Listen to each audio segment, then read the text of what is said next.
l'époque une grosse voiture et je me souviens déjà qu'à l'époque, on disait qu'on était rentré.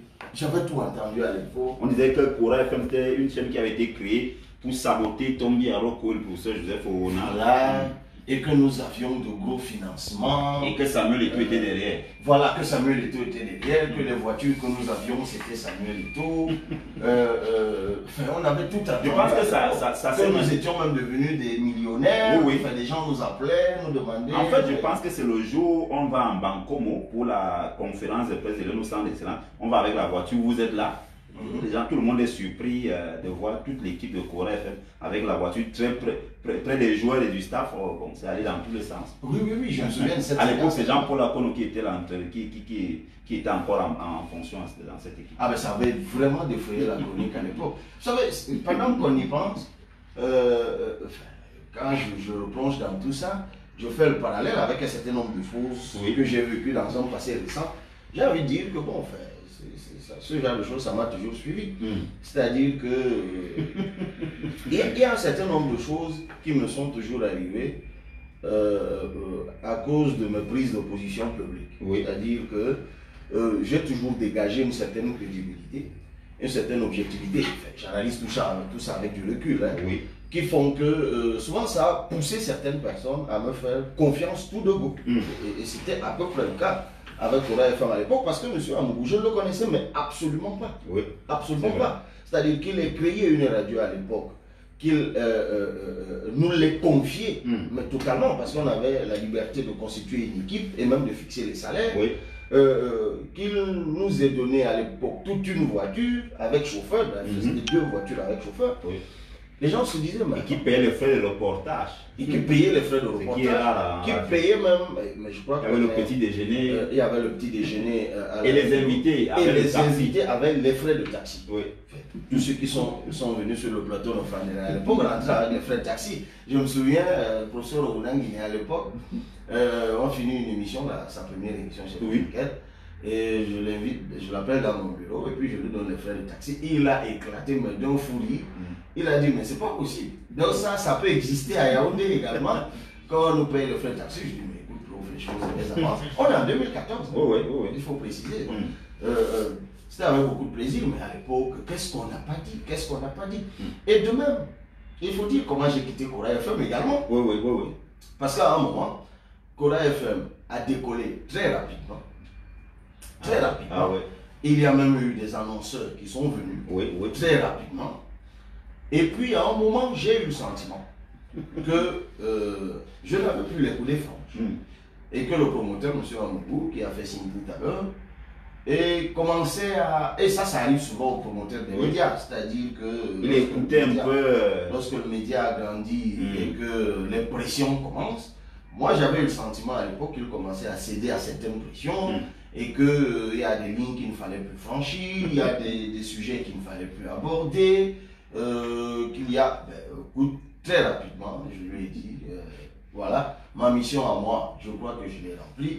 Il était question que nous travaillions à faire décoller votre média, il l'a décollé. Maintenant qu'il est au service, enfin, que vous subissez des pressions et tout, moi je préfère prendre mes distances.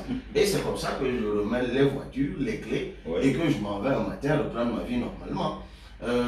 C'est d'ailleurs des choses que j'ai déjà faites avec d'autres contrats, notamment lorsque j'étais, que j'ai fait encore plus tard, avec d'autres contrats lorsque j'étais chroniqueur. Donc, je crois que ça renseigne un peu sur le profil qui est bien. Enfin, j'ai toujours été un homme de conviction, j'ai toujours. Maintenant, est-ce que mes convictions sont souvent pertinentes ou pas? J'en sais rien. Est-ce que mes convictions sont des vérités absolues, immuables? Évidemment non. Mais lorsque moi je suis habité par une conviction, ben, je reste fidèle à cette conviction et rien ne me fait vaciller. Et je crois que c'est cela qui m'a valu, je crois en partie, le destin que j'ai ou la trajectoire de vie que j'ai. Je crois que c'est pour ça que lorsque j'ai migré en politique, je crois qu'il y a un certain nombre de personnes qui se sont dit, ben, on le connaît depuis des années, on l'a écouté, on l'a vu résister à un certain nombre de choses, parce qu'il faut bien préciser que dans la vie médiatique au Cameroun, il y a un certain nombre de figures médiatiques dont on connaît le destin par la suite. Parce qu'effectivement, lorsque vous émergez et que vous sortez du lot dans le champ médiatique comme journaliste ou comme, dans le cas qui est le mien, commentateur d'actualité, analyste politique, comme on dit, à un moment, vous êtes l'objet de beaucoup de propositions, de beaucoup de tentations, sur un certain nombre de sujets, puisque vous avez une voix qui porte, puisque vous avez de l'audience. Il y a un certain nombre d'acteurs, que ce soit dans le sport ou ailleurs, qui essayent d'influencer votre jugement, donc de vous faire dire des choses que vous n'auriez pas forcément envie de dire. Et c'est souvent le cas moyennant un ou deux avantages. Et ça également, j'ai résisté, mais tellement de fois, à tellement de À ce sujet, il y a une anecdote, on ne va pas dévoiler le nom du dirigeant, mais il y a un qui vous a quasiment proposé d'aller poursuivre votre stage quelque part. Ah oui, alors ça également c'est très intéressant. Ça également c'est très intéressant. On va taire le nom de la haute autorité en question. Et puis voilà, alors il y a un débat, justement, je ne sais plus. Je crois qu'on avait fait une série de débats, mais cette fois sur une chaîne concurrente à la vôtre, ça s'appelle Magic FM, avec Patrice Camden Djougla. Un sujet, il y a une série de débats concernant cette autorité-là, qui est un grand acteur du sport au Cameroun. Et puis, moi, quand j'avais analysé le dossier, je me suis rendu compte qu'il y avait sur lui un acharnement. Donc, j'ai décidé d'avoir une position objective sur la question et je me suis renseigné, je me suis documenté et j'ai pris sa défense. Je ne le connaissais ni d'Adam, ni d'elle. Et à la suite de l'une de ses émissions, il m'appelle. Donc, il cherche mon numéro, il m'appelle et il demande à me rencontrer et je vais dans son bureau. Il me dit, écoute, je suis un vieil acteur de sport, j'ai écouté souvent des gens, mais c'est la première fois. Je ne vous connaissais absolument pas, je suis tombé dans mon véhicule sur un débat par hasard de sport, je m'y suis arrêté et puis j'ai suivi quelqu'un qui me défendait. Et puis j'ai commencé à vous suivre. Je me suis dit, mais tiens, c'est rare que quelqu'un soit si objectif et ne demande rien en retour. Donc je vous ai appelé vraiment pour vous dire merci. Et puis au fond, qu'est-ce que vous faites dans la vie? Je lui dis, ben écoutez monsieur, je suis juriste, je suis assoir, je fais ci, je fais ça. Il me dit, ok, j'ai suivi. Et puis quelques temps après, il me fait appeler par quelqu'un de sa structure qui me propose, il me dit, écoute, le patron a décidé qu'on te donne une bourse pour aller faire un master à l'étranger sur le management du sport. Je dis, ben, écoutez, dans quel pays? On me dit le pays. Et je lui dis, mais c'est vrai ça? Il dit, oui, c'est déjà acquis en fait. C'est financé par tel organisme international. Donc il suffit juste que tu remplisses ces papiers. Et puis c'est bon, hein? Enfin, prépare-toi, dès septembre, tu vas voyager. Ça va te prendre 6 mois la première phase. Tu vas revenir et puis tu vas repartir pour 6 mois pour faire ton truc, soutenir. Et écoute, je dis, ben, ça c'est bien. C'est une aubaine. C'est une aubaine. Je prends les papiers, je les remplis. Et puis, le dossier est mis dans le pipe. Et puis, il y a des évolutions du sport au Cameroun, notamment à la FECAFOOT. Et je me rends compte que cette autorité est complice du banditisme qu'il y avait à la FECAFOOT à l'époque. Je trouve l'affaire bizarre. Eh bien, je commence à le dire dans les médias que l'autorité telle, autant je l'ai défendu sur tel dossier parce que j'estimais qu'il faisait l'objet d'un acharnement, autant sur celui-ci, il est devenu bandit comme tous les autres. Et bien ça n'a pas tardé. Un jour, je reçois un peu son coup de fil. Cette fois, le ton, il est un peu sévère. Écoutez, monsieur, vous avez tenu des propos, vous ne vous renseignez même pas, ce que vous dites n'est pas vrai, il faut arrêter ça, et puis je n'ai de compte à rendre à personne, en tout cas pas à vous. J'ai dit, bah, écoutez, cher monsieur, moi je ne vous ai jamais dit de me rendre quelque compte que ce soit. Enfin, autant je vous avais défendu, vous-même vous l'avez reconnu, sans que vous m'ayez demandé quoi que ce soit, autant sur ce dossier-ci, j'estime que le rôle que vous êtes en train de jouer, il n'est pas bon. D'ailleurs, raccroche. Et 2 ou 3 jours après, je suis rappelé par son collaborateur chez qui j'étais allé remplir des dossiers pour la bourse d'études. Il me dit, écoute, le patron il est très fâché, si tu n'arrêtes pas ce que tu es en train de faire, le patron il a dit que je te convoque et que je te dise d'arrêter ça tout de suite, sinon on retire la bourse.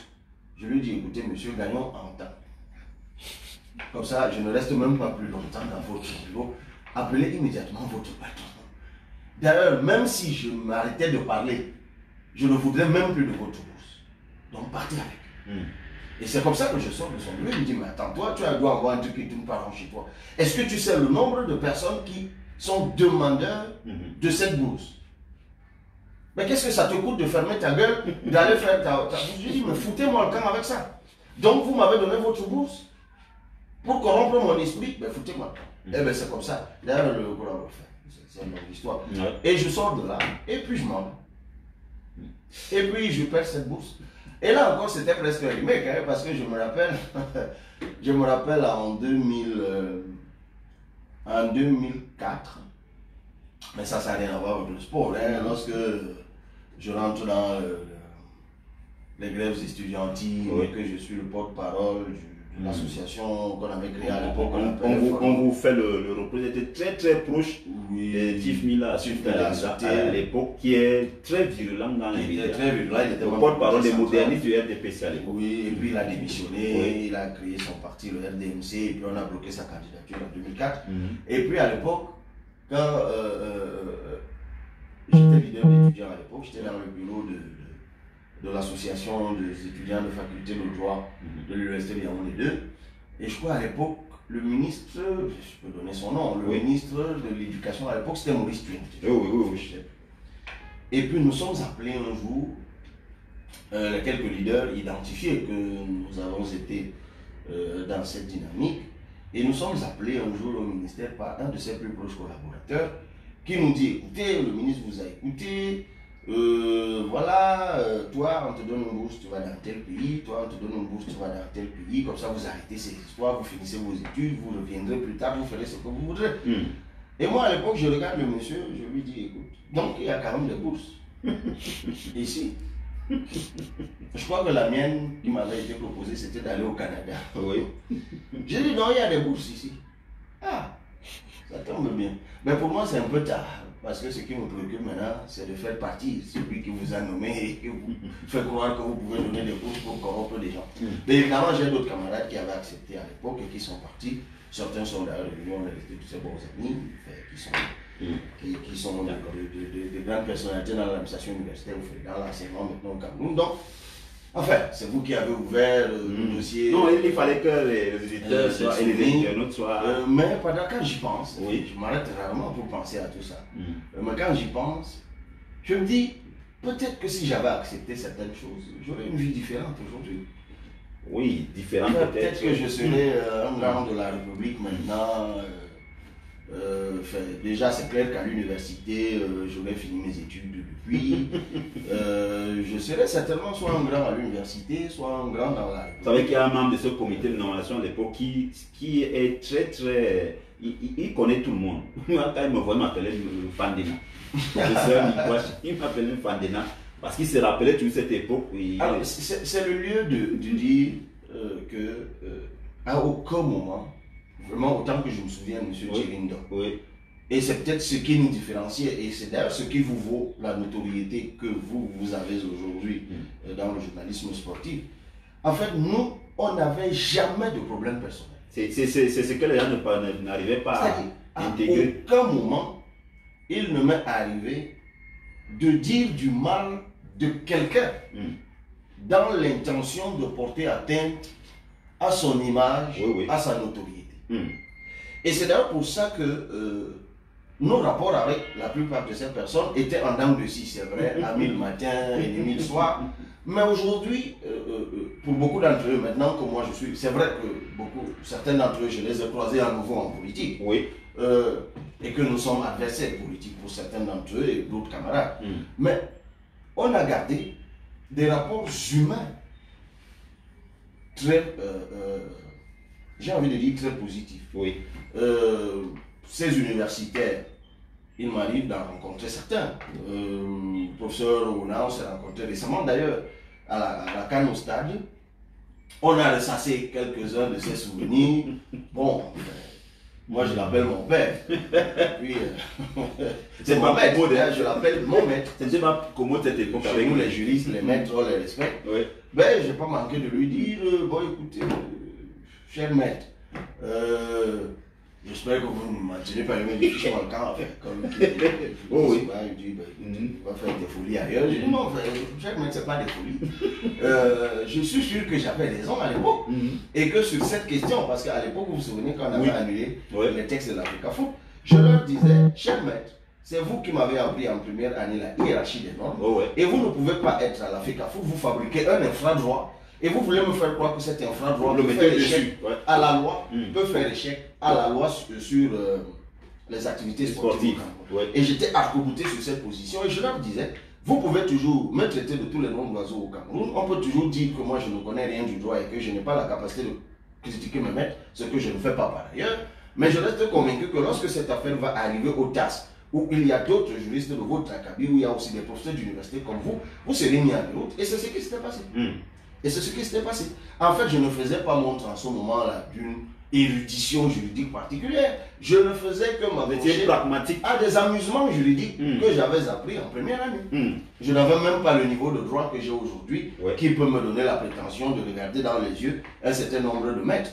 Mais à l'époque, je dis encore, je m'accrochais sur ce que nous appelons souvent dans nos formations des amusements juridiques. Donc ce n'était même pas du droit à faire. Quand vous êtes en première année, vous ne faites pas du droit. Vous vous amusez avec le droit. Donc, j'ai gardé de bonnes relations avec... Je me souviens qu'à l'époque, vous disiez qu'il ne vous fallait pas plus de 3 jours pour régler le problème avec des textes potables. Ben oui, récemment encore, je l'ai dit. Enfin, j'ai toujours dit que normaliser l'Africa Foot ne demandait pas, puisque la question était juridique. Et je disais, vraiment, on n'a pas besoin de 3 jours pour régler ce problème. Mais hélas, les enjeux économiques, des enjeux extra-sportifs, et même sportifs, parce que le sport charrie un certain nombre de choses.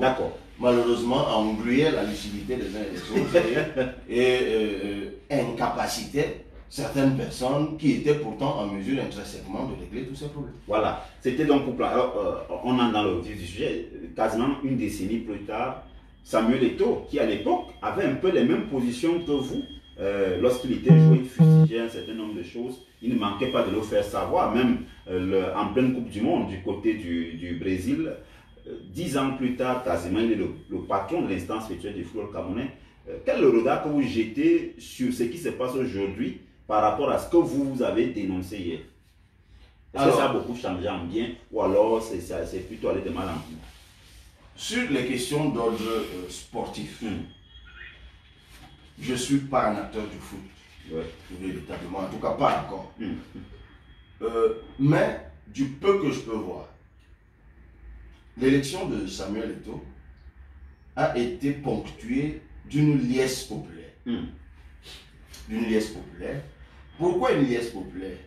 Je crois que parce que ça parlait à beaucoup de Camerounais. C'était le Samuel Eto'o, joueur, brillant joueur, qui avait su, en tant que joueur, porter haut l'étendard Cameroun, et qui s'était reconverti, ce qui n'est pas souvent le cas de beaucoup de joueurs ou de beaucoup de grands joueurs. On voit aujourd'hui certains avec qui il a joué, comme les Ronaldinho et autres, qui sont un peu à la peine. Et il a su faire montre d'une intelligence de reconversion. Il est rentré dans d'autres activités connexes au sport, qui l'ont donc conduit au management de ce sport-là, notamment de la fédération, comme c'est le cas pour lui aujourd'hui. Et je crois que ça, c'est une trajectoire qui parle ou qui a parlé en ce moment-là et qui continue à parler à de nombreux Camerounais. C'est-à-dire c'est un peu des trajectoires comme on aime dans la société. C'est un peu comme vous parliez de moi tout à l'heure en fait. Une success story. C'est-à-dire, en tout cas, success story, j'en sais rien, mais quelqu'un qu'on a vu grandir. Vous savez, dans nos sociétés, c'est important. Dans les nôtres comme celle d'ailleurs. C'est-à-dire, voilà le Thierry-Ndo qu'on a connu il y a 10 ans. Voilà le Thierry-Ndo, ce qu'il est devenu. On peut mesurer l'effort qu'il a fourni pour devenir ce qu'il est à un moment donné. Et je crois que c'est ça qui a ponctué l'élection de Samuel Eto'o. Ça, c'est une chose. L'autre, c'est qu'il a un projet. Et moi, j'avais analysé le projet à l'époque, vous vous souvenez. ils étaient 3 ou 4 d'entre eux qui avaient de bons projets. C'est-à-dire, j'étais moi-même arrivé sur vos antennes à la conclusion que si l'un de ces 3 ou 4-là gagnait l'élection et qu'il appliquait son projet, ça portait les promesses d'un football reluisant. Et depuis qu'il est là, on le voit à l'œuvre ou à la manœuvre. Ça fait 4 mois qu'il est là. Mais comme je dis encore, moi je suis mal placé. Donc il faut poser la question aux acteurs du foot, mais du peu que le citoyen que je suis, regard extérieur et même profane, journalistique sur les bords, enfin, ou parlementaire, on a plutôt le sentiment qu'il se bat. On a le sentiment qu'il se bat bien. Le championnat, il y a moins de grincement dedans sur les aspects sportifs, sur les aspects managériaux à l'Africa Foot. Je crois qu'il y a un travail de toilettage qui a été entrepris à l'Africa Foot. Vous êtes bien placé, hein? Vous êtes un investigateur constant et permanent. Je crois qu'il y a un travail de toilettage qui a été engagé à l'Africa Foot, les effectifs pléthoriques ou inutilement pléthoriques, je crois qu'il s'y est un peu attaqué. Il a eu le courage de s'attaquer, vous avez évoqué Volker Finke tout à l'heure, il a eu le courage de s'attaquer à la question du coach, et notamment de la nationalité du coach. Donc, il a eu le courage. Il a viré un entraîneur à 25 jours d'un match important. Dans un moment très difficile. Oui. Parce qu'il fallait avoir, excusez-moi, les couilles pour faire ça. Il a osé. Heureusement pour lui, ça a marché avec la qualification en Algérie. Parce que si ça n'avait pas marché, et lui-même et Rigobert, je crois qu'on les aurait déjà saucissonnés. Donc, il l'a fait. Il a. Mais derrière ce coach étranger, au-delà de ses performances sportives, il y avait la question du traitement. La question des avantages. Il a eu le courage de s'attaquer à ça. Je crois qu'au niveau de l'administration de l'Africa Foot, il y a un travail qu'il a entamé. C'est trop tôt, hein, pour le profane que je suis d'en tirer un quelconque bilan. Il y a le championnat qui a repris. Moi, il y a quelque chose qui me frappe. D'ailleurs, moi-même, ça m'a donné envie. Vous savez que je suis mêlé à l'organisation de l'AG de Dynamo de Douala. Oui. On me l'a dit à Douala, justement. Ben voilà, donc moi-même, je suis à nouveau séduit. Je suis maintenant séduit même par le foot en tant qu'acteur. Mais il y a quelque chose qui est saisissant, c'est que le championnat, nonobstant quelques couacs, notamment qu'il y a eu sur les questions des affectations des stades, mais je crois que sur l'instruction du gouvernement, il y a un certain nombre d'ajustements qui ont été faits. Mais je vois des images, que ce soit à l'ouest, que ce soit à Banjul, je crois, à Yaoundé, au stade militaire, je vois les stades qui sont plutôt pleins. Ça veut dire que ça reprend. Les gens commencent à avoir goût à aller au stade. J'ai vu les sponsors qui sont arrivés. Enfin, je ne sais pas à quoi ça rime tout ça, mais je vois quelques grosses boîtes de la banque, enfin de la finance, des boîtes brassicoles, téléphonie mobile, des boîtes de la téléphonie, qui acceptent d'accompagner. Je crois que, qu'on le veuille ou pas, c'est l'image de Samuel Eto'o qui charrie tout ça. Donc j'ai envie de dire que de ce point de vue, le commun des citoyens aurait envie que ça continue. Mais la question que vous m'avez posée a un autre pan. Justement, c'est un autre pan, qui celui-là me concerne beaucoup plus étroitement. Et c'est à ce titre qu'on vous a invité ici. D'ailleurs, quand je vous ai appelé hier, vous avez compris. J'ai compris. Et vous me permettez justement pour passer, c'est ce que tout le monde attend. Hein. Vous avez... on a longtemps tourné. Vous avez longtemps magnifié ce qu'il a fait. Et vous n'êtes pas d'ailleurs le seul. Beaucoup, même certains de ceux qui estiment que ça peut être mieux fait, qui le critiquent, estiment qu'ils n'ont... Personne n'a jamais fait autant que lui sur les 10 dernières années. Il y a cette, je ne sais pas si je dois appeler ça tribune libre, ce point de vue. Justement, vous avez évoqué les aspects sportifs, managériaux qui sont plus ou moins bons, mais il y a l'aspect juridique, le fameux néo-gorgien qui depuis 10 ans nous ramène presque à la même case de départ. Et vous me permettez de relire votre sortie pour que les auditeurs et les internautes, ça je peux les capables. Hein. Donc, FECAFOOT, après la sentence annoncée du TAS, seul un protocole transactionnel définitif va arbitrer le match qui va opposer la légitimité apparente à la légalité implacable par l'honorable Cabral. Voilà donc le préambule et je m'en vais lire tout ce que vous avez écrit qui a été repris surabondamment par tout le monde. Dans les jours qui viennent, le tribunal arbitral du sport va rendre une sentence sur la ou les affaires FECAFOOT qui sont toujours pendantes.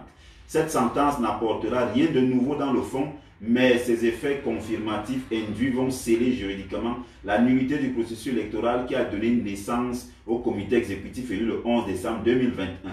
Du coup, la FECAFOOT entrera à nouveau, malgré elle, dans les turbulences. Pour bien comprendre cela, il faut faire quelques rappels. Souvenons-nous que le processus électoral qui avait été bouclé par l'élection du 11 décembre 2021 a été émaillé de beaucoup de contestations et soubresauts. En effet, certains acteurs du football ont obtenu auprès de la Chambre de conciliation et d'arbitrage CCA du Comité national olympique et sportif du Cameroun, CNOSC, une annulation du processus électoral dans les ligues départementales. En conséquence, tout devrait recommencer. Mais la FECAFOOT à l'époque, sous la présidence de Seydou Momonjoya, va continuer sereinement le processus en se contentant de faire appel de cette décision d'annulation de la CCA auprès du TAS à Lausanne. Le candidat Samuel Eto'o va lui aussi dénoncer avec véhémence des irrégularités dans le processus. Il va entre autres introduire une plainte auprès de la chambre d'instruction de la commission d'éthique de la FIFA contre le président sortant pour conflit d'intérêts et abus de pouvoir. Il va adresser une lettre de dénonciation à Mme Fatma Samoura, secrétaire générale de la FIFA, le 30 novembre 2021, après la publication de la liste des candidatures par la FECAFOOT le 25 novembre 2021. Il va introduire auprès de la CCA une requête en annulation des candidatures de Seydou Momonjoya et Aboubakar Alim Konaté. Requête qui va être rejetée par la suite pour forclusion. Au bout de ce processus électoral querellé, la nouvelle équipe qui arrive va hériter de l'appel interjecté par la même FECAFOOT sous Seydou Momonjoya au TAS. Mais cette procédure d'appel qui a été initiée est encore inachevée. Car, conformément à l'article R64.1 du règlement de procédure du TAS, lors du dépôt de la requête, la partie demanderesse ou qui fait appel doit verser un droit de grève de 1000 francs suisses. Si cette somme n'est pas payée, le TAS ne procède pas. Et si après relance de l'appelant, la somme n'est toujours pas payée, le TAS rend simplement une sentence sur frais. Dans le cas qui nous concerne, cette somme n'avait pas été versée par l'équipe sortante de la FECAFOOT. Lorsque la nouvelle équipe arrive le 11 décembre 2021, elle non plus ne la verse pas tout de suite. Le 20 janvier 2022, le TAS va donner un délai de 3 jours à la FECAFOOT à compter du 24 janvier afin qu'elle s'acquitte de cette somme. Au bout de ce délai, la somme ne sera toujours pas versée. Le 31 janvier 2022, le TAS va adresser un dernier courrier à la FECAFOOT pour lui dire qu'il considérait que l'appel était réputé retiré. Le 2 février 2022 et le 28 février 2022, le secrétaire général de la FECAFOOT va solliciter en vain l'octroi d'un délai supplémentaire auprès du TAS pour verser la dite somme. Il va justifier le retard par l'organisation de la CAN et la période instable de passation de service.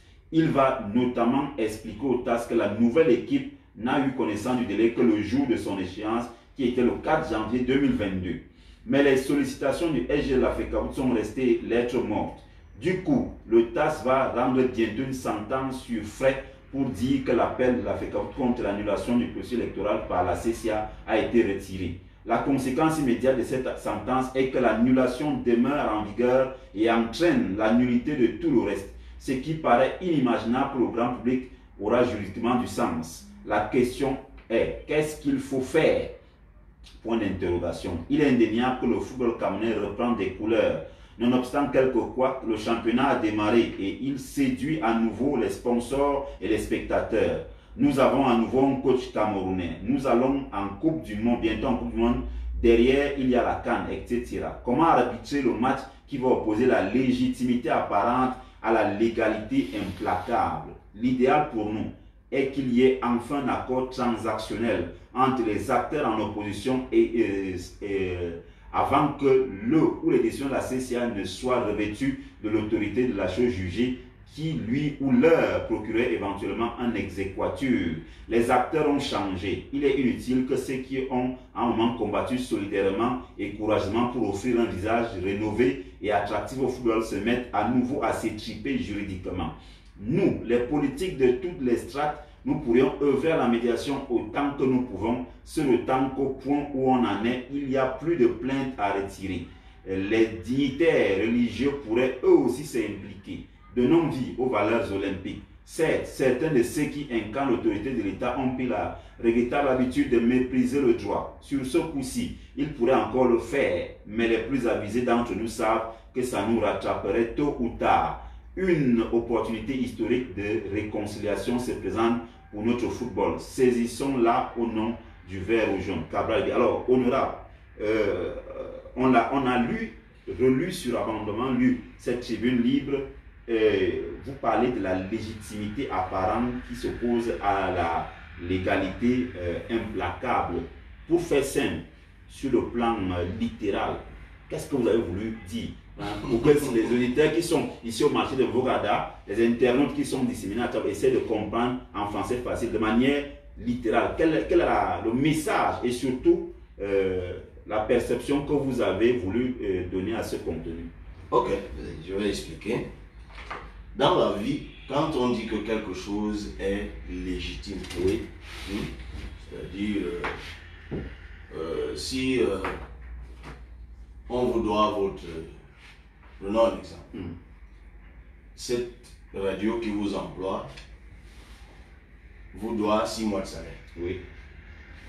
Et puis un matin, vous vous fâchez. Vous arrivez au pied de l'immeuble là et vous bloquez la porte. Il y a un attroupement, les gens arrivent. On va dire, mais qu'est-ce qu'il y a? Et tu vas répondre, ça fait 6 mois que je veux mon salaire. Et le patron de la radio va appeler la police en disant, ce monsieur n'a pas le droit de bloquer. En fait, vous deux, vous avez raison. Toi, tu as raison de revendiquer ton salaire. Et lui, il a raison de dire que tu n'as pas le droit de bloquer sa radio. Ouais. Ta demande est légitime, mais ton action est illégale. On se comprend? Oui. C'est-à-dire que ce que vous dites est compréhensible.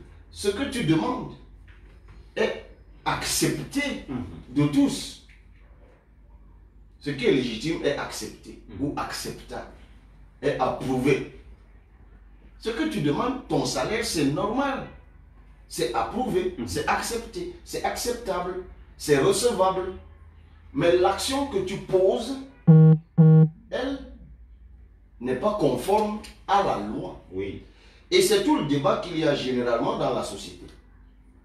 Il y a des choses qui sont très légitimes. Vous savez, nous qui faisons la politique, quand il y a fraude électorale, et que tu en as été préjudicié, et que la fraude a été faite à ton détriment, il est légitime pour toi de crier sur tous les toits, de vouloir marcher, de vouloir en découdre. Mais les actes que tu vas poser vont être vus, et à raison, dans certains cas, comme étant une violation du droit, donc de la réglementation en vigueur, et ceux qui, en ce moment-là, ont le pouvoir de sanctionner, vont te sanctionner. Mais ils peuvent aussi infléchir la sanction parce que touché par la nature ou le caractère légitime de ta revendication. C'est ça qui peut faire que quand le policier va arriver, là au pied de l'immeuble, quand il va t'écouter, il va dire oui, ce gars, il a violé la loi. Mais ce qu'il demande quand même. On lui doit quand même beaucoup de... Et du coup, une fois qu'il a réfléchi comme ça, s'il était venu dans l'intention de te racler, je dis n'importe quoi, ou de t'embarquer, ou de t'arrêter et d'aller te jeter en cellule, il peut t'arrêter mais ne te met pas en cellule. C'est-à-dire, il arrive au poste, il dit vraiment, c'est vrai que tu as bloqué l'entrée, mais tu n'es pas un délinquant comme les autres. Parce que si je te mets en cellule, on va te confondre aux autres délinquants qui sont là-bas. Eux qui ont effectivement cassé, volé, violé. Toi, oui, ce que tu as fait n'est pas bon. Mais on te comprend. Et du coup, on te réserve un traitement de faveur. C'est pas... J'ai pris ces exemples pour que les gens saisissent bien. Enfin, je présume que... C'est-à-dire, l'action commise, l'infraction entre guillemets n'est pas de votre fait, mais elle est conséquente à une sorte de frustration. Oui. C'est ça. Donc, ça c'est pour l'exemple que j'ai pris. Maintenant, si on revient sur le cas de l'Africa Foot, tout ce qu'on a dit ici, tout ce que j'ai dit ici concernant ce que le président de la FECAFOOT fait depuis 4 mois qu'il est là. Et vous-même, vous avez enchéri en disant que même ceux qui ne sont pas juridiquement en odeur de sainteté avec lui reconnaissent. C'est clair. Ça veut dire que les actes qu'il pose sont acceptés. Son élection même, au regard de la liesse populaire d'envergure nationale qu'il y a eu, c'est une élection acceptée.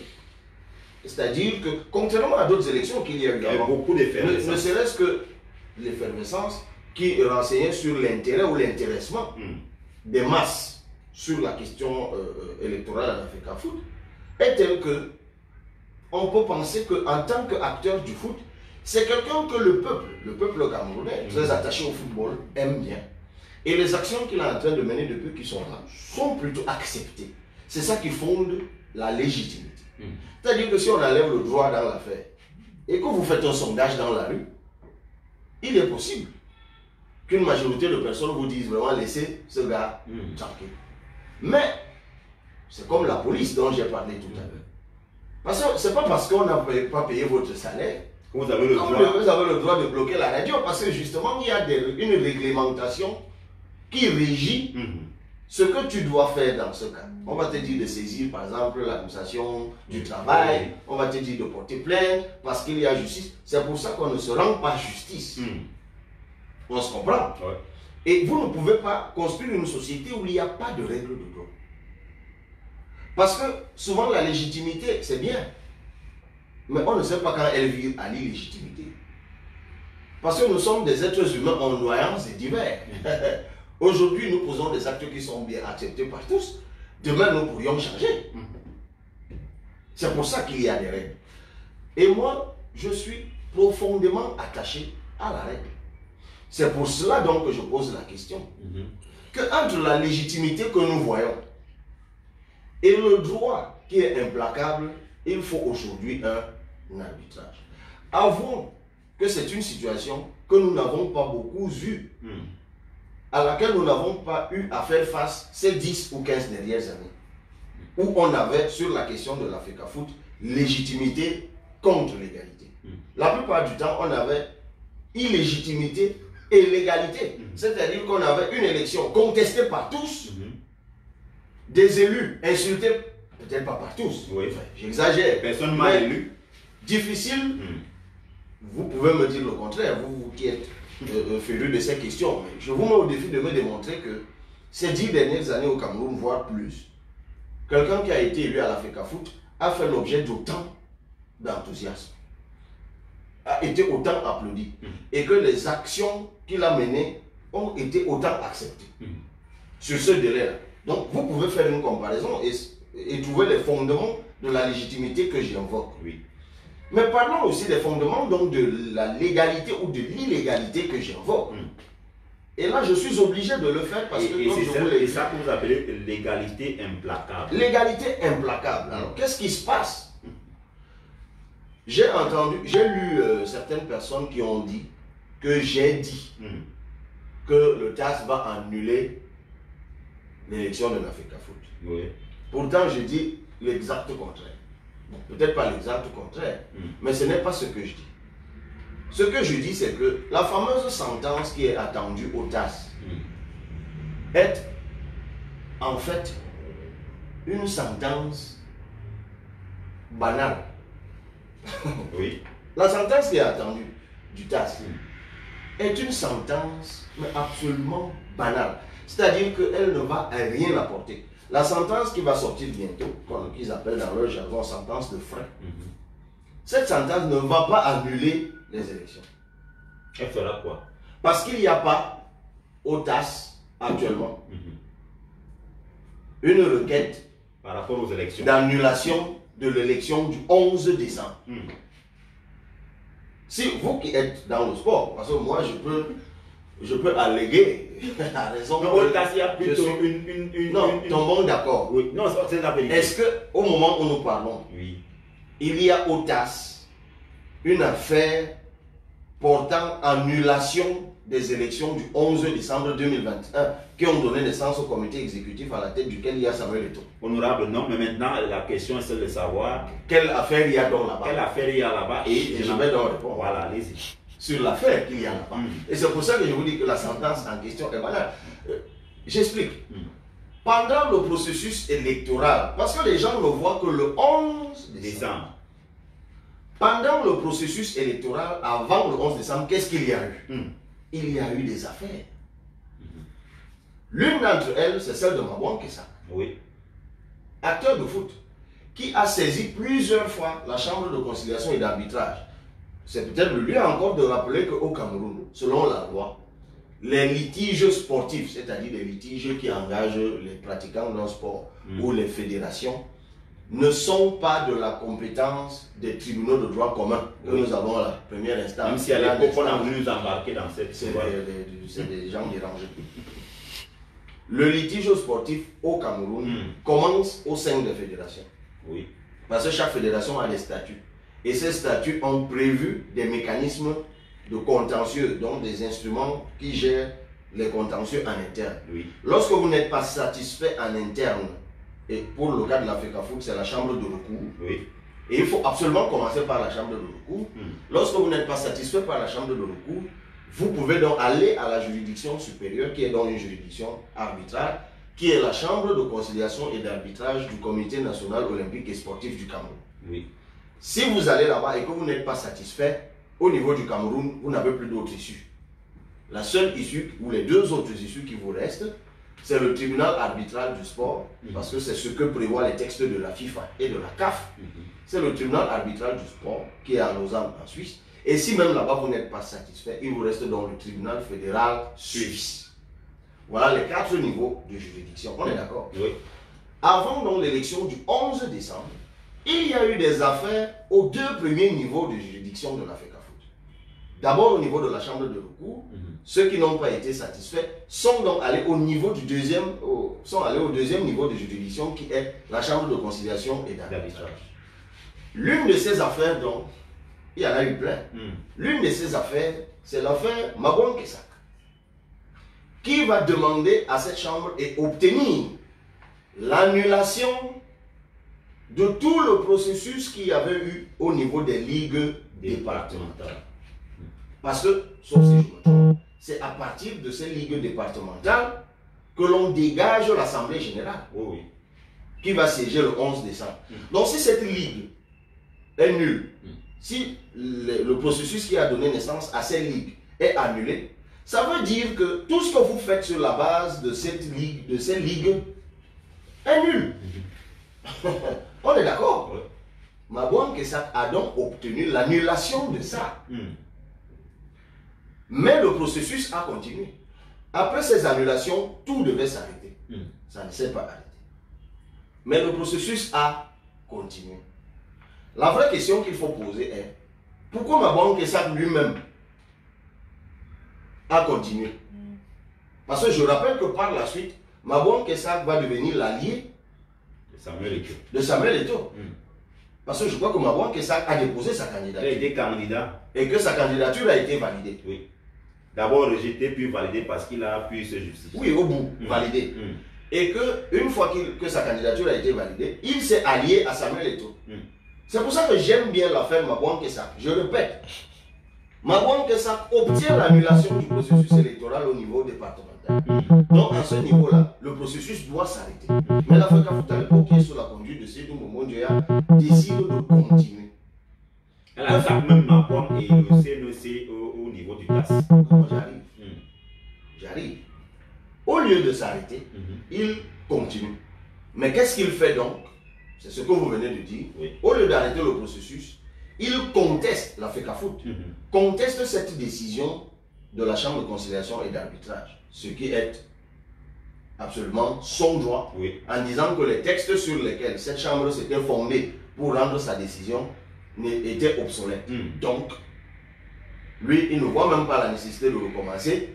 Le TAS va casser tout ça. Donc, la FECAFOOT sous Seydou, la FECAFOOT sous Seydou va donc saisir le TAS pour annuler la décision qui avait annulé le processus électoral. Mais le processus continue. Le processus continue. Seydou Momo Ndoya est battu. Mabouan Kessak, qui a continué quand même, puisqu'il s'est dit par réalisme, et c'est pour ça que je réponds moi-même à la question, par réalisme, il s'est dit, ah, ok, puisqu'on n'a pas recommencé le processus et que l'affaire est au TAS, comme ça continue, continuons. Comme ça, le jour où ça va, le TAS va tout casser, on va tous recommencer à zéro. Son approche est absolument réaliste. Donc, il va s'allier, et celle d'Eto aussi est réaliste, il va s'allier à Eto. D'ailleurs, que fait Eto lui-même? Eto lui-même, on l'oublie, a saisi la commission d'éthique de la FIFA. Oui. Pour que Seydou Bobo Ndjéa soit disqualifié. Oui. Il va écrire à Madame Fatma Samoura, la SG de la FIFA. Il va lui-même, il a écrit au ministre des Sports et il a saisi lui-même. Gianni Infantino. Non, la chambre de conciliation et d'arbitrage. Oui. Quand les listes ont été publiées le 25 novembre, afin que la chambre disqualifie les candidatures de Alim Konaté et Seydou Ndjéa.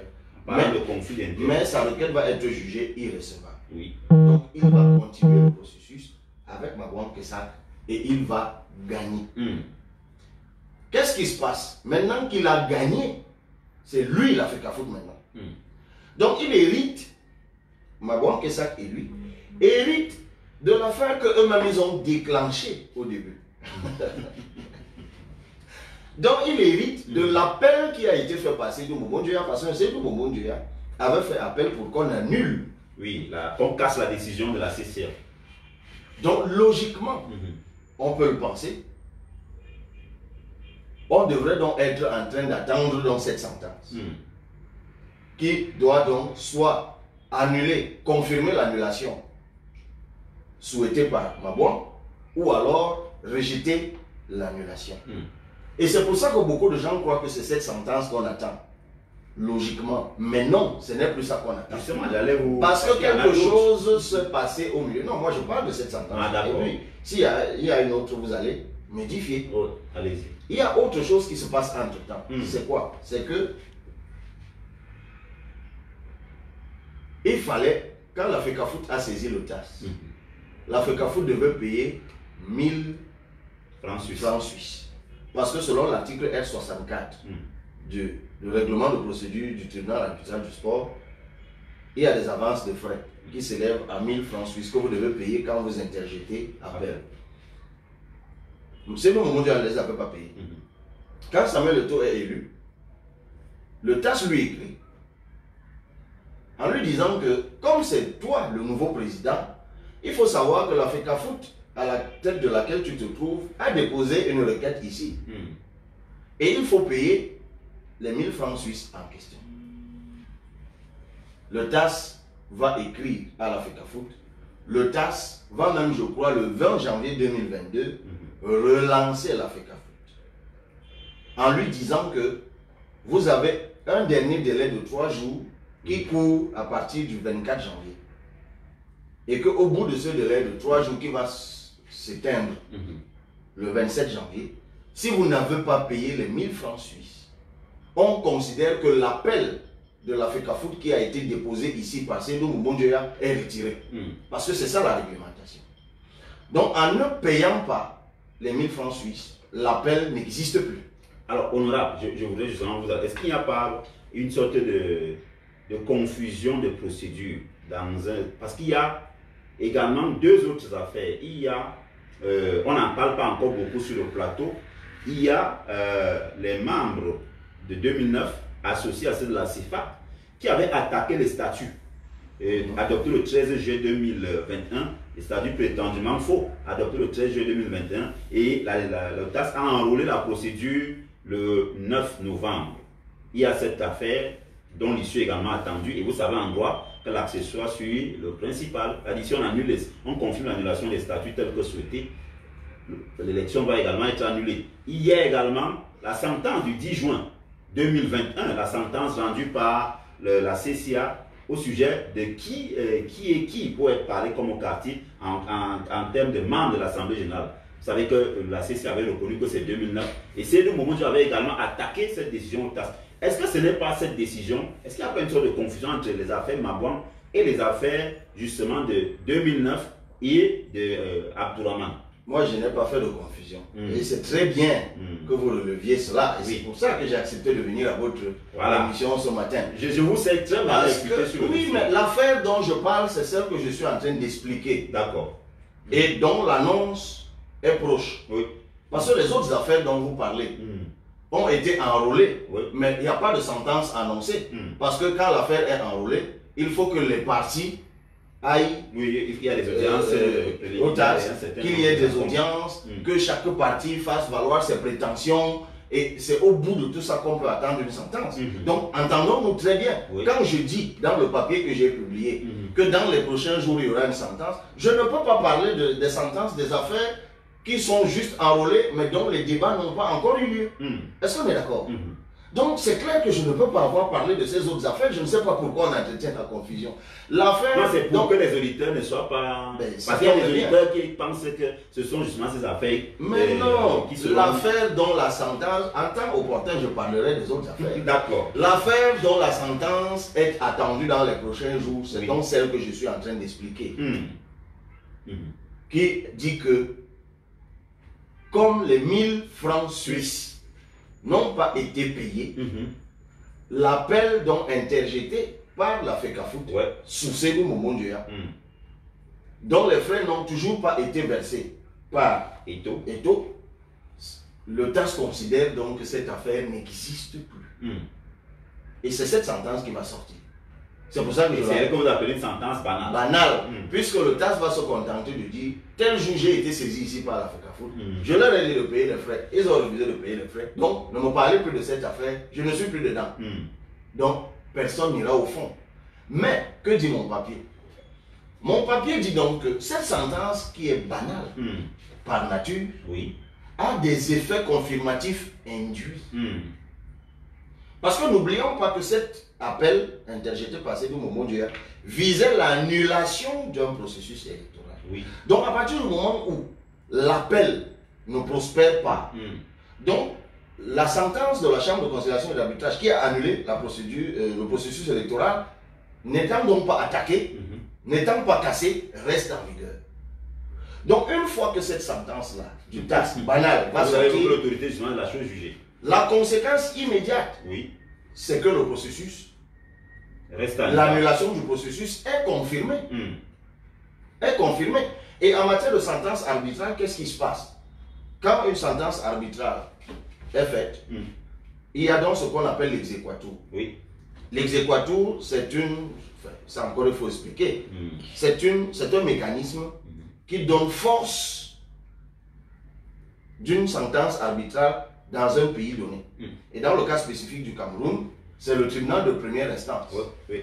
D'après la nouvelle loi des sports.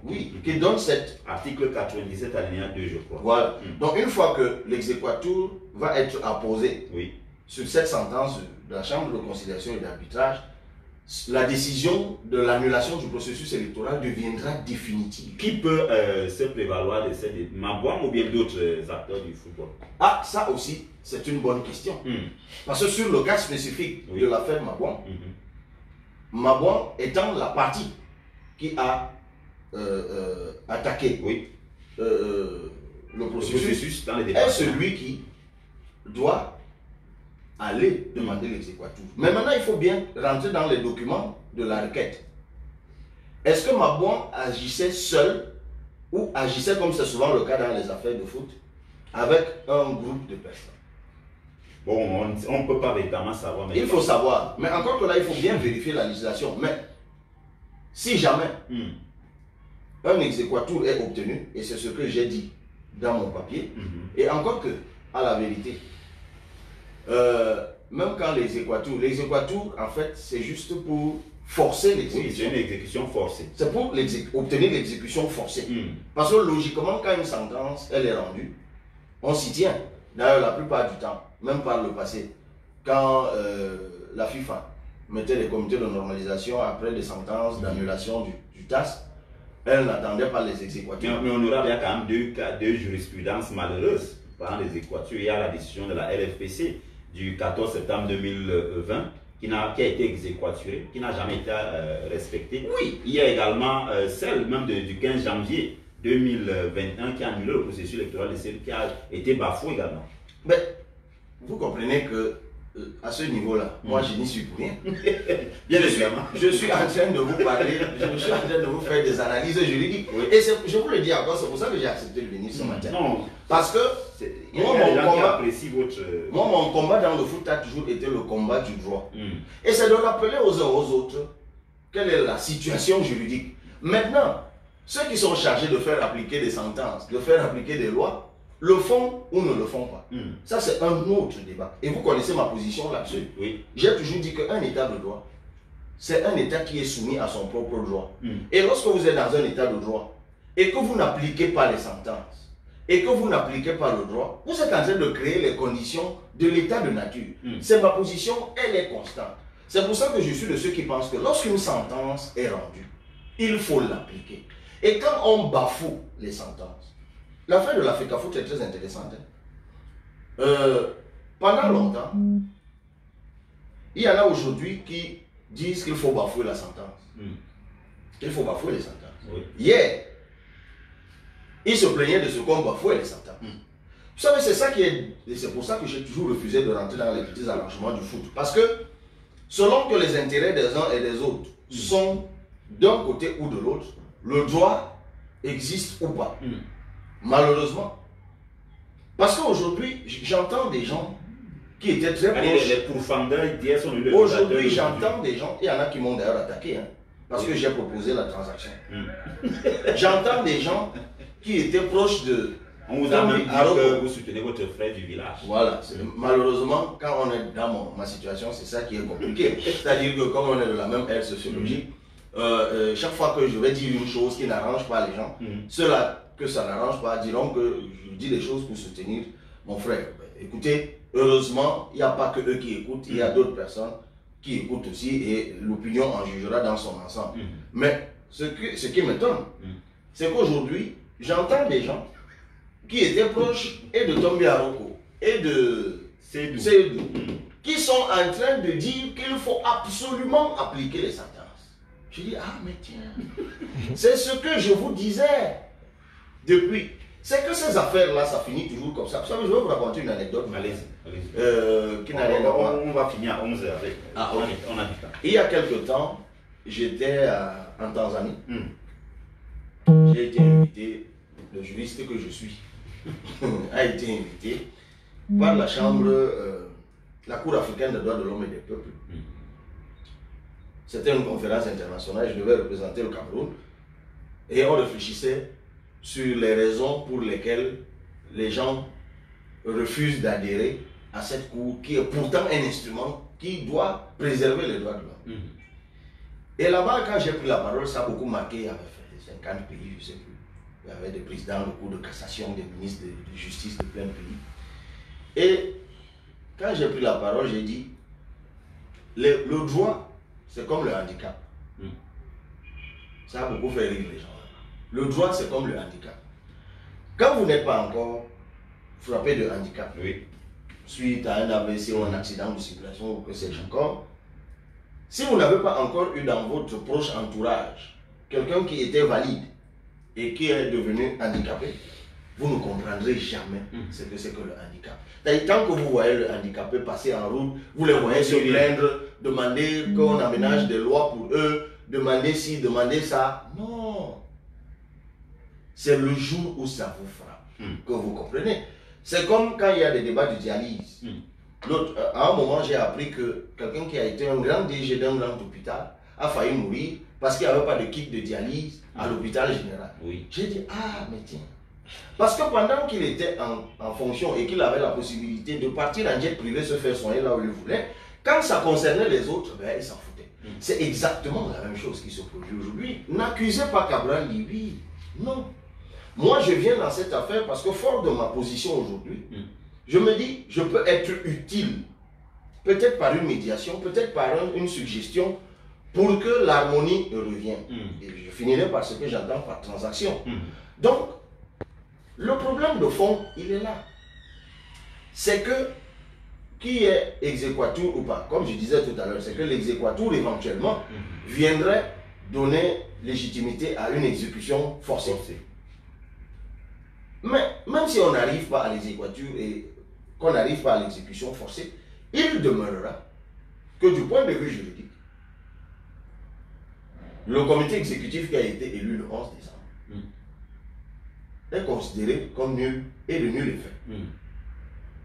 Parce que les ligues départementales sur la base desquelles ce comité a émané ont été annulées. Donc tout ce qui vient, on dit l'accessoire suit. C'est-à-dire que à partir du moment où une chose, la source d'une chose est nulle, tout ce qui dérive de cette source est nul et de nul effet. Et quand on dit en droit nul et surtout nul effet, ça veut dire que tout ce que vous faites est attaquable et annulable. Tout ce que vous faites est annulable, est attaquable et annulable. Et c'est pour ça que je dis qu'une fois que cette sentence dont du TAS sera rendue et que par ce fait, elle confirmera la sentence de la CCA du 30 septembre 2021, l'Africa Foot va rentrer juridiquement en turbulence.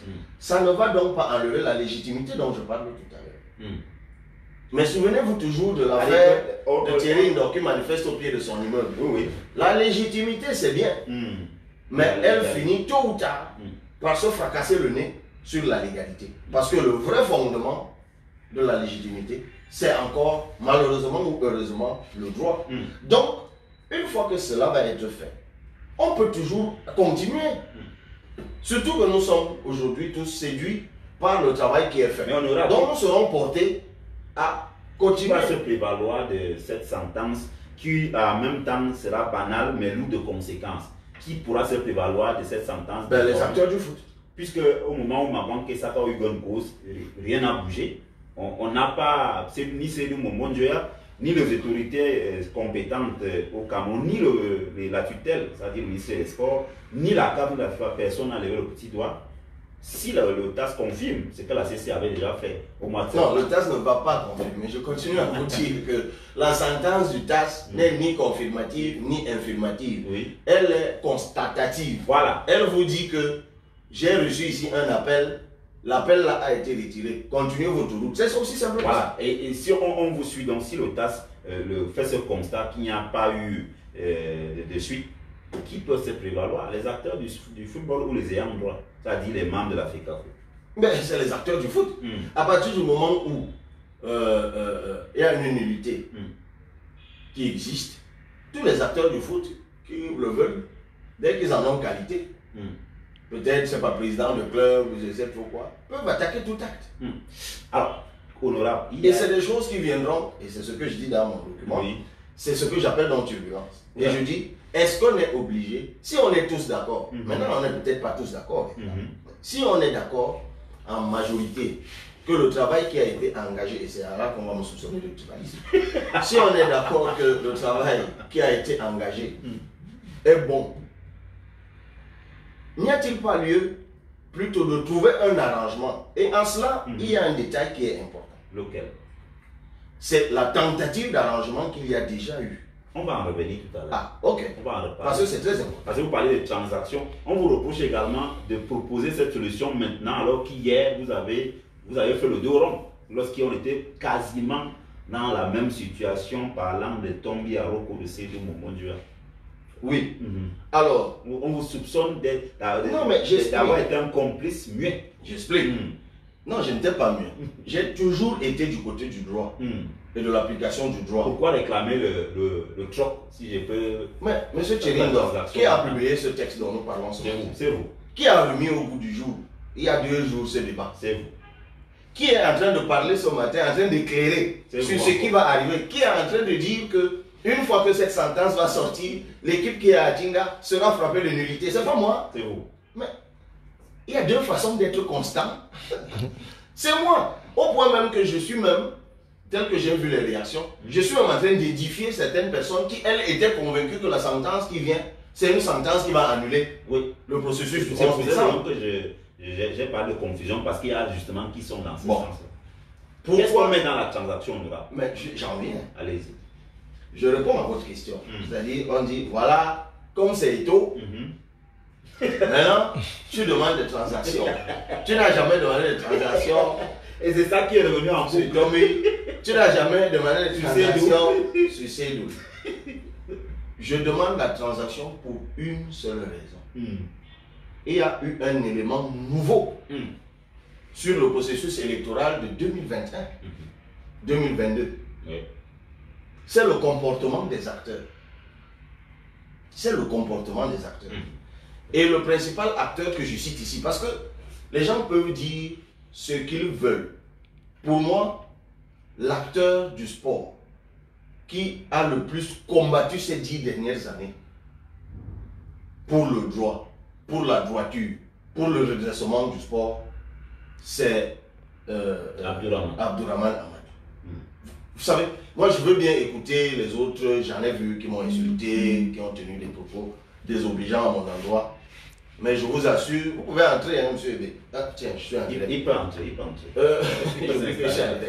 Donc, de mon point de vue, celui qui doit être décoré dans ce pays-ci pour le combat de redressement du foot, c'est Abdourahmane Amadou. Et quand je le dis, je sais de quoi je parle. Je n'ai jamais été de ses équipes, mais il m'est arrivé plusieurs fois de faire des plateaux avec lui, de discuter avec lui. Et plusieurs fois, le juriste que je suis a été subjugué par la qualité du travail juridique et procédural de M. Abdourahmane Amadou. Mais c'est justement ce Abdourahmane Amadou qui lui-même, pour la première fois ces 10 dernières années, a montré des signes de quelqu'un qui pouvait transiger. Et c'est ce que j'appelle l'élément nouveau. Et moi, je viens appuyer cet élément nouveau. Parce que de toute façon, vous comprenez maintenant ma réaction. Parce qu'après l'élection de Samuel Eto'o, nous avons tous appris que Samuel Eto'o a saisi la main tendue par Abdourahmane Amadou, qui avait fait une sortie. D'abord, qui rappelait, parce qu'à l'époque, en décembre 2021, quand Abdourahmane Amadou rappelait que j'espère que vous savez que tout ce que vous êtes en train d'applaudir est nul et le nul est fait, on l'a insulté. Comme d'habitude, on l'a tourné en bruit. Il a même fait une sortie télé. Les gens l'ont lynché, où il disait que je vous dis que comme d'habitude, et comme je vous ai toujours dit, vous êtes en train de courir, ça va finir par vous rattraper. Ah ben voilà ça. Une fois encore, il a eu raison. Donc après l'élection de Samuel Eto'o, il y a eu une rencontre, vrai ou faux? Il y a eu des rencontres. Des rencontres avec entre Eto'o. Quel était l'objet des rencontres? C'était justement, bon, si l'on s'en tient à ce que Abdourahmane lui-même a dit sur ce fameux plateau le 16 décembre, c'était justement dans l'optique de... Parce qu'il estimait que Samuel Eto'o a fait ce que personne n'avait fait auparavant. Il a battu tout un système. Je reprends ces mots-là, battu la mafia du football et la mafia des Blancs. Et qu'ils ont fait une passe à Samuel Eto'o, à lui justement de la saisie. Bon, par la suite, on a bien vu qu'il y a eu beaucoup d'incompréhension au niveau des demandes et au niveau des choses formulées. Ça, c'est dans les négociations. Oui. Mais toujours est-il que s'il y a un fait inédit, c'est que même Abdourahmane Amadou a accepté l'infléchissement du droit sous la pression de la légitimité. Oui. Vous voyez qu'on revient à la case départ. C'est que lui-même, le tenace, l'incorrigible Abdourahmane Amadou, lui-même, sur votre plateau, donc c'était public, il a dit au regard de ce que Samuel Eto'o a fait, au regard du combat qu'il a mené, au regard de la victoire, parce que c'était une victoire inespérée, selon ses dires, je suis prêt, moi, Abdourahmane Amadou, à négocier avec lui.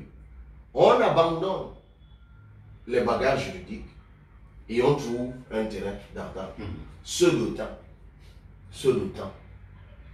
que ce serait simplement une régression, que ceux qui à un moment ont été du même côté, vous le dites d'ailleurs dans votre... Je le dis dans le texte, se retrouvent en train de se bagarrer. Ce n'est pas par hasard que je reviens sur la requête de Mabouan Kessa.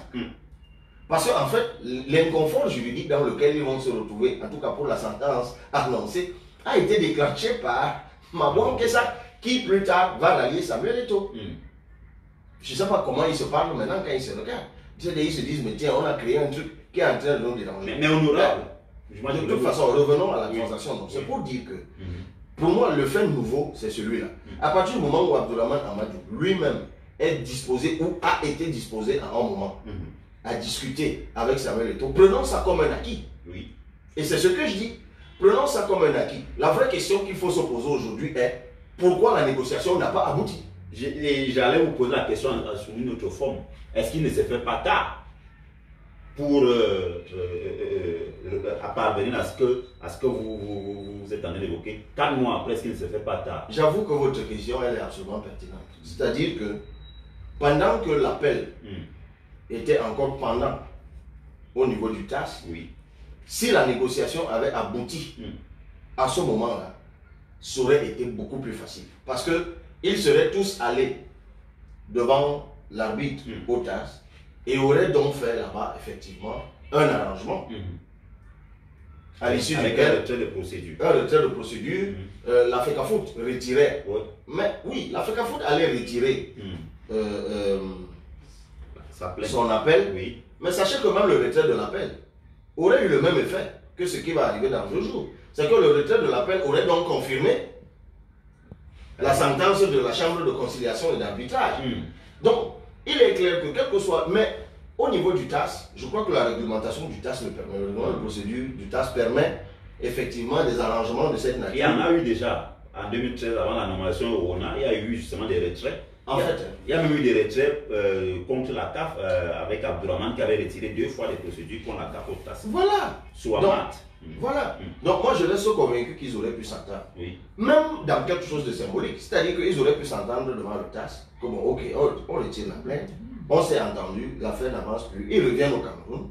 Convoque même l'Assemblée Générale de 2009. Tout ça ne fait pas 2 heures. Convoque l'Assemblée Générale de 2009. Et puis organise une élection factice à l'issue de laquelle Samuel Eto'o est élu. Bon, c'est vrai que les autres candidats allaient demander eux aussi à déposer des candidatures, mais toujours est-il que je reste convaincu que si la majorité des acteurs, bon, mais en matière électorale, vous savez, on ne sait jamais ce qui va sortir de là. Donc, ce que je veux dire, c'est que pour moi, aujourd'hui, à partir du moment où Abdourahmane Amadou a été d'accord à un moment de pouvoir s'entendre, on est déjà habitué, vous-même vous le dites, non? On est habitué. C'est-à-dire on peut trouver des mécanismes, on s'entend, et puis on repart tous au niveau de... on trouve un moyen. Le droit, c'est nous qui le fabriquons. Oui. Je n'ai pas réfléchi dans le fond à tout ça, mais on peut trouver un moyen d'effacer l'anomalie juridique qui entache, parce que c'est de ça qu'il est question. Parce que si l'arrangement en question n'efface pas l'anomalie juridique dont je viens de parler, le problème de fond demeure. Mais je suis sûr qu'à l'issue d'un arrangement, ils peuvent tomber d'accord sur un mécanisme qui va réparer le souci juridique pour qu'ils puissent continuer. Parce que, enfin, c'est même un aspect que moi je ne voudrais pas aborder, mais figurez-vous que... Bon, passons. Honorable, je vais lire un autre document. Je vais lire un document et vous me direz ce que vous en pensez justement. Par rapport à cette multitude de procédures, on ne sait pas s'il y en a 3 ou 4. Il y a ce communiqué numéro 02 FECAFOOT président 2022. Le président de la Fédération camerounaise de football FECAFOOT a l'honneur de porter à la connaissance de l'opinion publique, l'opinion nationale et internationale, qu'à l'initiative de la majorité absolue des membres de l'Assemblée générale de 2009, soit 58 membres présents et représentés sur 74, une session extraordinaire de l'Assemblée générale s'est tenue en date du 28 mars 2022 en présentiel à l'hôtel Montfébé. À l'issue des travaux de la dite Assemblée générale extraordinaire, de nombreuses résolutions ont été prises, notamment la non-prorogation du mandat du comité exécutif provisoire élu le 12 octobre 2021 et partant sa dissolution.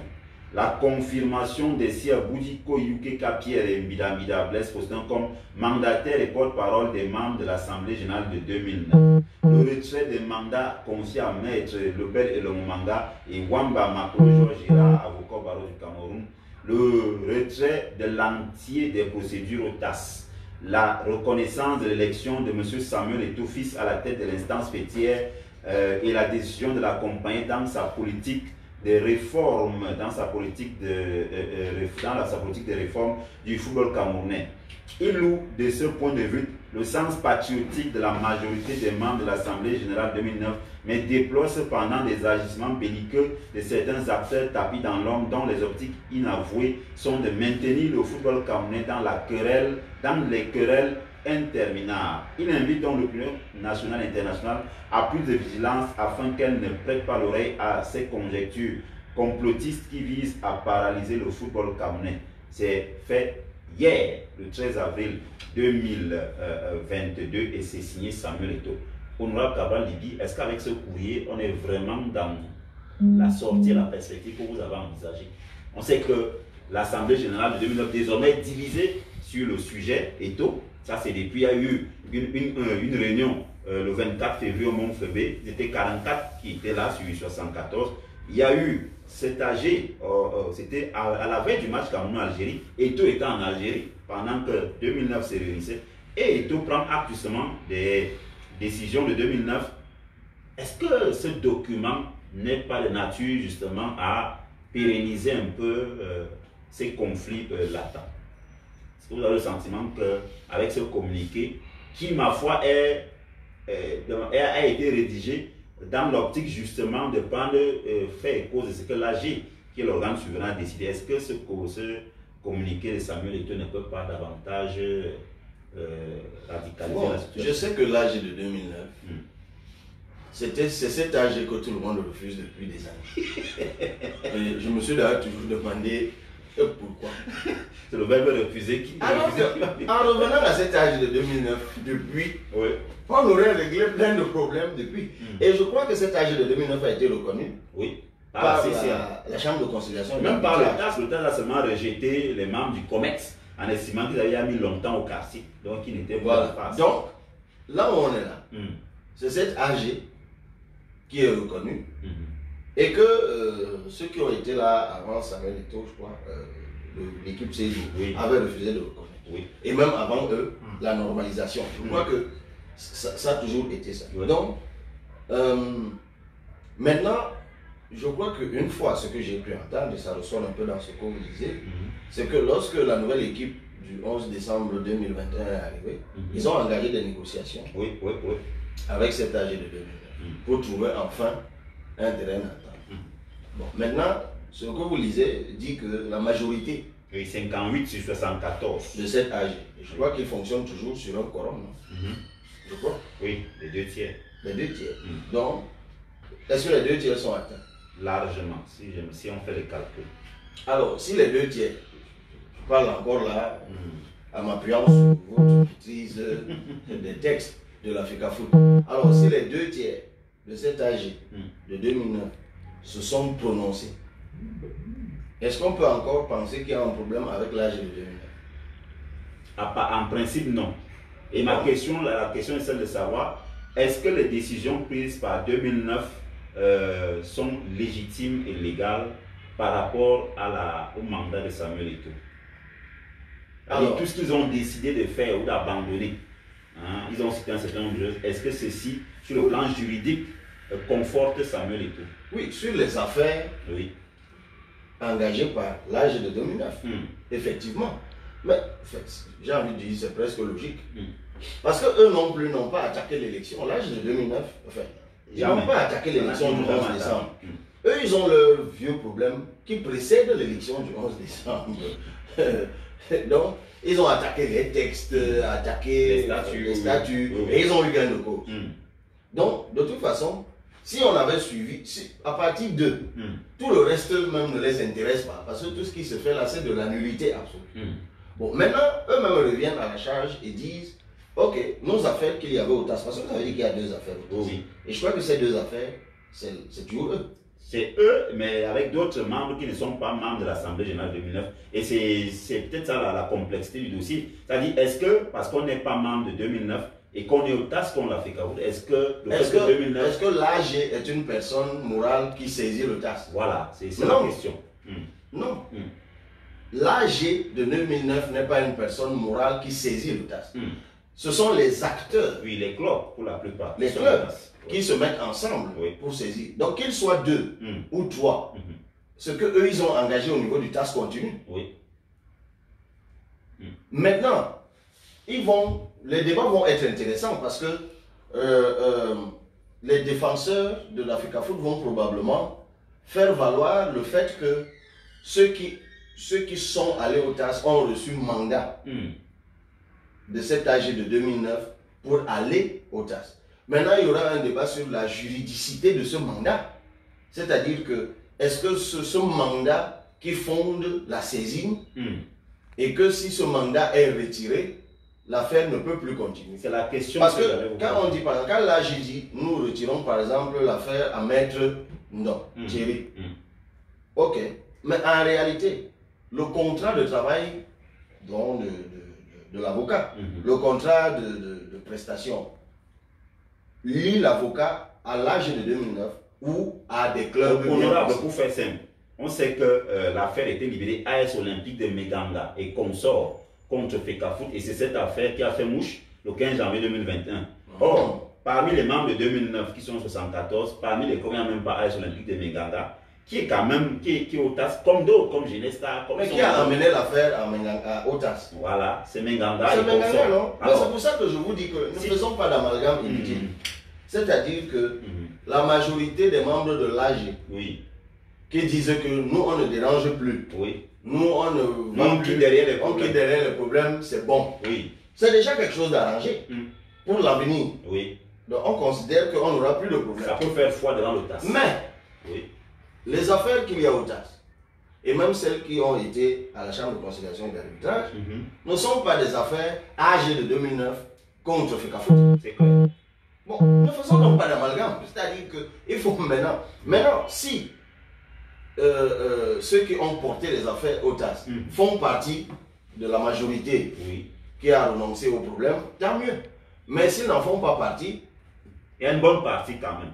Vous avez bien dit AS Olympique de Meganga. AS Olympique de Meganga. Et une centaine de clubs. Et les autres. Oui, mais c'est un débat qu'il y aura au TAS. C'est que bon, maintenant, si on a été 100, et d'ailleurs là, j'ai combien de membres? Là, j'ai 74. Et il y a combien de clubs qui ont saisi le TAS? Bon, parmi les clubs, on n'en sait pas, mais la majorité des requérants devant le TAS ne sont même pas membres de 2009. Vous voyez donc qu'on est en train d'amalgamer inutilement. N'embrouillons pas l'opinion. Il faut bien serrer tout ça. C'est-à-dire que là, la sentence dont moi je parle dans mon document a été provoquée par ma bonne que ça. Ça c'est clair. Ça ne concerne même pas l'âge de 2009, ça ne concerne personne d'autre. Donc là où on est là, c'est une sentence qui vit et qui va continuer à vivre. La légitimité va faire pression pour qu'on éteigne la légalité. Mais il demeure que ce sera là. Et qu'on ne sait jamais, dans les affaires de foot, comme les enjeux changent tous les jours et que les positions des gens changent tous les jours et que les comportements des gens dépendent des intérêts du moment, il se trouvera toujours un malin qui va réveiller, qui va se souvenir que pendant qu'on avance là, en fait il y a une chose qui est nulle ici et fera prévaloir ça ici ou ailleurs. Ça c'est une chose. L'autre chose, c'est 2009 qui a arrêté le problème, c'est bon. L'autre dossier, c'est celui que vous dites. C'est-à-dire qu'il y a des gens qui ont eu gain de cause à la Chambre de conciliation et d'arbitrage sur l'annulation des statuts et qui ont porté l'affaire au TAS. Voilà. Ça aussi, ça reste. Et toutes ces sentences-là, en tout cas, il y a même une qui est déjà bouclée au niveau du TAS, puisque ceux qui avaient interjeté appel ont été déboutés, c'est-à-dire la Fecafoot, dont l'annulation des statuts est même confirmée, elle aussi, depuis longtemps. Donc, on va simplement entasser un certain nombre de décisions de justice qui sont, ou d'arbitrage, qui demeurent en vie, qui demeurent en vigueur, mais que personne ne va appliquer. Et je le dis d'ailleurs à la fin du papier, parce que on évoque tout, mais on n'évoque pas la fin du papier. Je dis, on a l'habitude au Cameroun, voilà ce que je dis. Certains de ceux qui incarnent l'autorité de l'État ont pris la regrettable habitude de mépriser le droit. Sur ce coup-ci, ils pourraient encore le faire. Mais les plus avisés d'entre nous savent que ça nous rattraperait tôt ou tard. Justement, j'avais gardé ça pour la fin honorable. Chaque fois que vous avez des décisions de justice que vous bafouez, c'est pour ça que je me moquais tout à l'heure de ceux qui bafouaient les décisions de justice et qui aujourd'hui demandent qu'on les applique. Ça les rattrape, non? Quand vous avez mis une mauvaise pratique, elle se referme sur vous tôt ou tard. Honorable, on a vu sous Sédou Momonjoa des autorités de ce pays dire carrément que, quel que soit le rang social, le seul habilité à parler au nom du football camerounais, c'est Seydou Momondia, malgré ses sentences, malgré les exéquatures. Aujourd'hui, est-ce qu'on n'en est pas également là parce qu'il y a eu une sorte d'indolence, une sorte de déni de droit, déni de justice de la part de ces autorités? On ne va pas les citer, elles se reconnaissent. Il y a des membres du gouvernement, des autorités qui ont pu faire cause pour Seydou Momondia, bravant au passage même des décisions de justice exéquaturées. Monsieur Tchelinda, oui. Si ces ministres-là étaient compétents et lucides, la situation socio-économique du Cameroun le confirmerait. Donc, arrêtez de me citer des gens dont la médiocrité, l'incompétence sont consacrés depuis longtemps dans ce pays au regard de la situation que nous vivons, et vous me dites que c'est pas parce qu'un individu est ministre à un moment, il y en a qui partent de là, ils vont en prison, non? Oui, mais pendant qu'ils sont encore ministres, il y en a en prison en ce moment. Ah ben voilà, il y en a qui pendant qu'ils sont ministres, et quand on leur dit que vous êtes en train de voler, ils vont à la télé, ils disent qu'ils ne volent pas. Et quand leur patron finit par les jeter au gnouf, ils commencent à écrire beaucoup de livres, beaucoup de lettres un peu partout, disant on fait ci et ça. Donc, écoutez, moi il ne faut pas me mélanger. Bon, justement, c'est pour ça que j'ai réagi de la sorte. Oui. C'est-à-dire que vous connaissez mon combat pour le foot. Oui. Et je suis constant là-dessus. Et je suis en train de dire qu'il y a deux faits nouveaux dans le foot.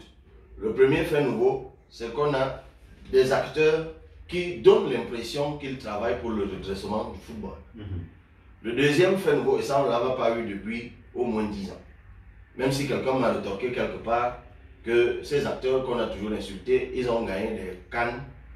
Et moi je leur réponds à chaque fois que la canne, je m'en fous. Mais honorable, quand vous fustigez les ministres... Moi, gagner les cannes, je m'en fous. Au niveau du Parlement, vous avez quand même félicité l'élection de Samuel Eto'o.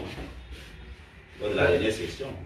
Mais on devrait également vous accuser au niveau du Parlement. C'est la pression de la légitimité. Ah d'accord. C'est ce que je vous disais tout à l'heure. C'est la pression de la légitimité. Elle n'a pas épargné même le président de l'Assemblée nationale. Oui, qui lui-même sait. Moi-même j'ai félicité. Toi tu parles, pourquoi tu vas chercher loin? Moi-même j'ai félicité et il y a des traces.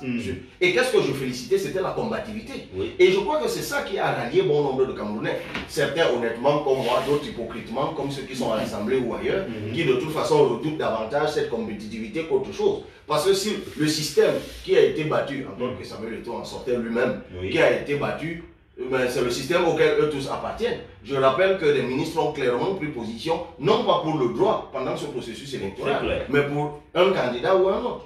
Donc, c'est pour ça que je vous disais tout à l'heure, ne me citez pas les ministres. Parce que ce sont les derniers qu'il faut écouter dans cette affaire. Et ils sont même parfois simplement ridicules. C'est-à-dire, on connaît l'affaire du coach. On sait comment ça s'est terminé. Un ministre vous dit un matin que non, il n'y aura pas un coach noir. Et le lendemain, son patron lui donne l'instruction que va donc installer ce coach noir. Et tout honteux but, il va s'asseoir, il le fait. Et vous me dites donc, voilà les gens qu'il faut écouter. Non. Je suis venu parler de mon document. Si je prends feu, on va aller sur d'autres choses. On va parler d'autres choses. Si vous étiez demandé de donner un conseil précieux à Samuel Eto'o, ce serait lequel? Parce que c'est qui vous écoute. Je lui ai dit comment vous savez l'émission. Parce que quand vous dites je sais qui vous écoute, c'est comme si vous disiez que je sais pas, on s'écoute. Non, vous voulez parler de l'écoute de l'émission. Cette émission, il l'a su. Bon, ok. Quel est le conseil par rapport à tout ce qui se passe, par rapport à toutes ces choses? Parce que quand vous discutez avec Samuel Eto'o, parlant d'Abdourahmane des autres, il est dithyrambique. D'ailleurs, il l'appelle mon frère. Pareil pour lui. Est-ce qu'il n'y a pas des gens au milieu qui... Alors moi, j'aurais une suggestion à 2 personnes. Allez-y. 2. Il nous reste 5 minutes, allez-y, par rapport à ça. À Samuel Eto'o et à Abdourahmane Amad. Justement. Je suis prêt, s'il le faut, en tant que président du réseau des parlementaires pour le sport. Je suis prêt, moi-même et peut-être d'autres collègues, on en a même d'ailleurs déjà parlé, du réseau, Koupit Adamou et d'autres pour ne pas les citer. Nous sommes prêts à amener ces 2 acteurs à reprendre, parce que ce n'est pas nous qui leur avons dit de prendre l'un avec l'autre.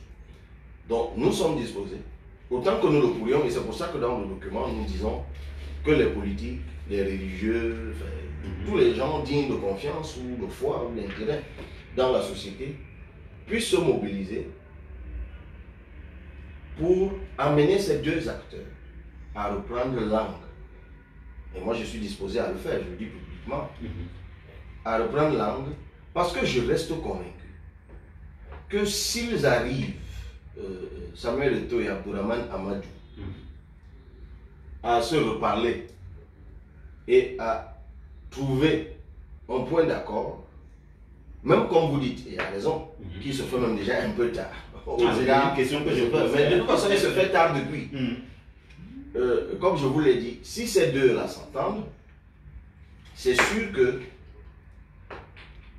il y aura possibilité de gommer l'anomalie juridique qui entache l'équipe du 11 décembre du fait de la requête de quelqu'un qui en fait partie, c'est-à-dire Mabouane Kessak.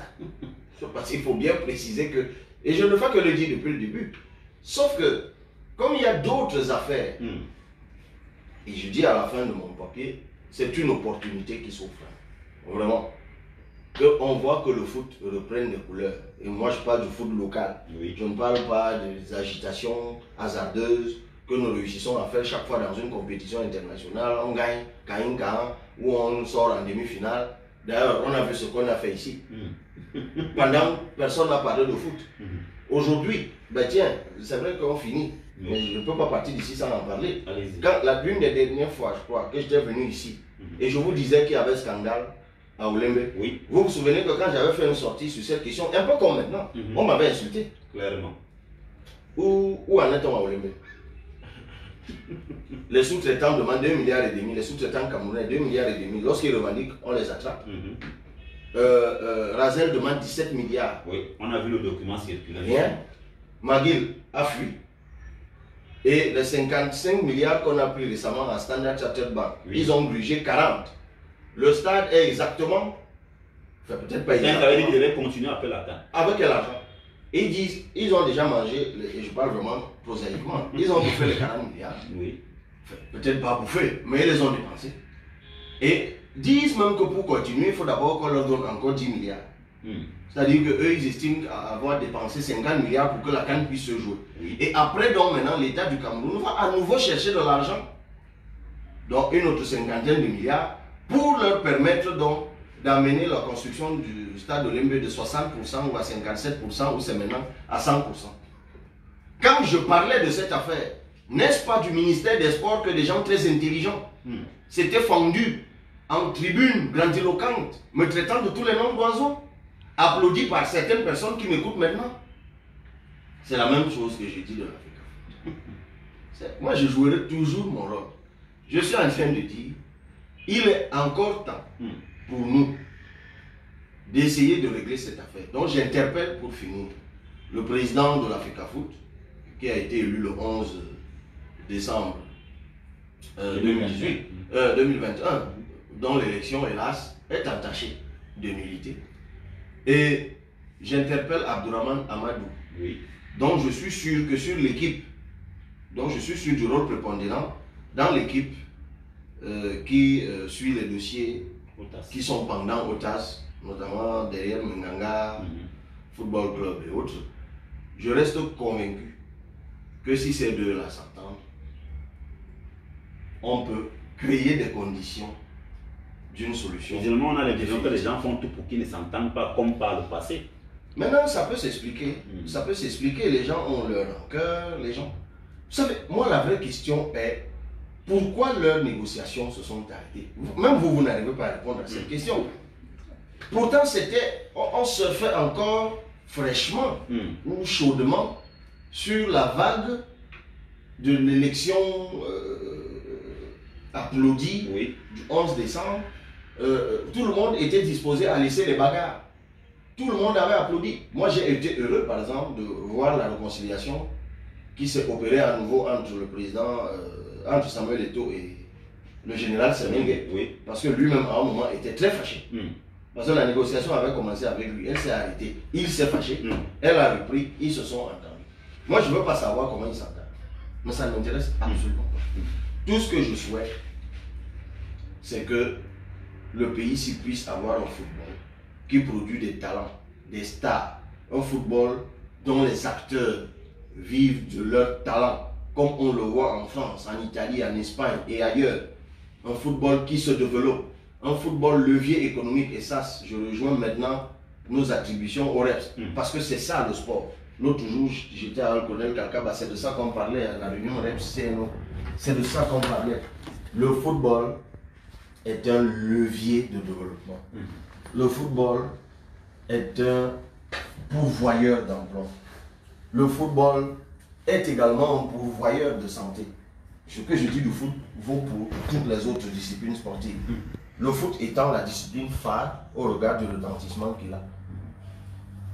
Essayons de travailler, puisque de mon point de vue, les éléments nouveaux que je n'ai eu de cesse de rappeler ici, une nouvelle dynamique, des acteurs qui se parlent, sont là. Essayons de les capitaliser pour sortir de cette affaire.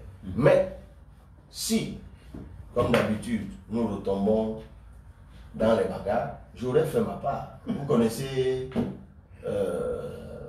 la fable à laquelle je suis très attaché, la fable du colibri.